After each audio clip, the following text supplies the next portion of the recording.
EDSvideo.com. Thank you. Hey guys, this is a video response to one of the comments on my channel. I actually had the person email me separately to try to do it more anonymously and not really publish it out there. But after thinking about it for a while, why not? You guys deserve to know this, especially if you're interested in the medical field, especially if you're interested in emergency medicine, which is why I'm doing this video. So I want to increase the awareness of emergency medicine.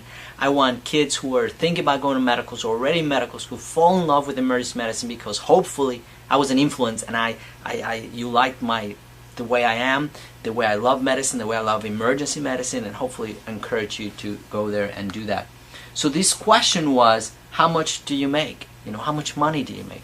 Well, the first thing you want to ask yourselves is, why are you even asking the questions? Being a doctor, you're going to make good money and you're going to have job security. So as long as you enjoy and love what you're doing, it's not about the money, but you do want to know. But what you do want to know is, once you get closer to picking your specialty, is how much do you want? How much do you want to make? How much is comfortable living for you? And then do that. Or don't choose a specialty just because of the money, because the money will fade away. Every time I'm being a medical director, I've been to different jobs, they give you a raise, everybody's happy for about 2 months. And then it fades away, because if you don't love what you're doing, the money's not going to make you happier. It's not going to make you a better doctor. It's not going to make you try harder. You are what you are, regardless of what you're paid for.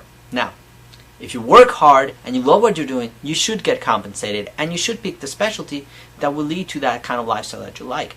And the more important question for you to ask yourself is not how much we make, but how much balance between life there is for that specialty. And I should make a video about that. I should probably write a note about that to remind myself to do that, because I really believe emergency medicine gives you one of the best balances of real life and work. There are many other specialties, because the amount of call schedule and operating room and interruptions to your personal life, that is just not worth it. And so anyway, let's talk about the money.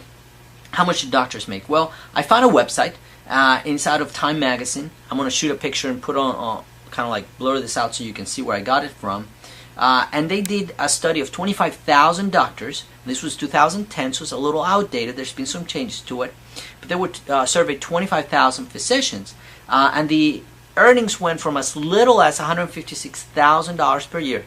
Now think about it. Some mid-level providers or physician assistants actually make a good 100,000. So doctors didn't really make that much more money for the degree of training and expertise compared to a mid-level provider or something like that.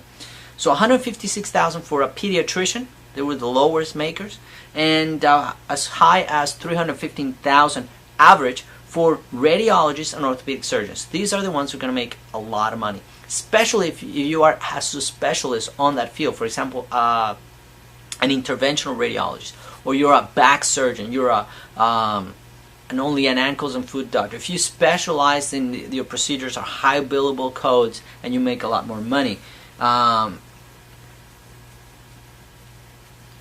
Cardiologists were the second largest makers. They made about 314,000, and anesthesiologists an average of 309,000.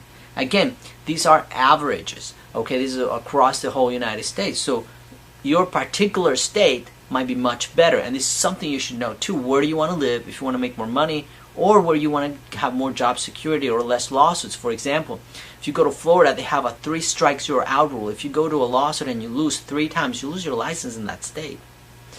Texas has tort reform. That means that in order for a patient, even if the patient wins a lawsuit against a physician, there's limits to how much they can get. They can't get $10 million, they can get so much. So that has really decreased the amount of lawsuits going through against physicians, which makes your practice a lot easier, a lot more like you don't have to be worried about practicing medicine because of satisfying lawyers and satisfying a potential lawsuit, and you practice real medicine because what you believe is correct and right.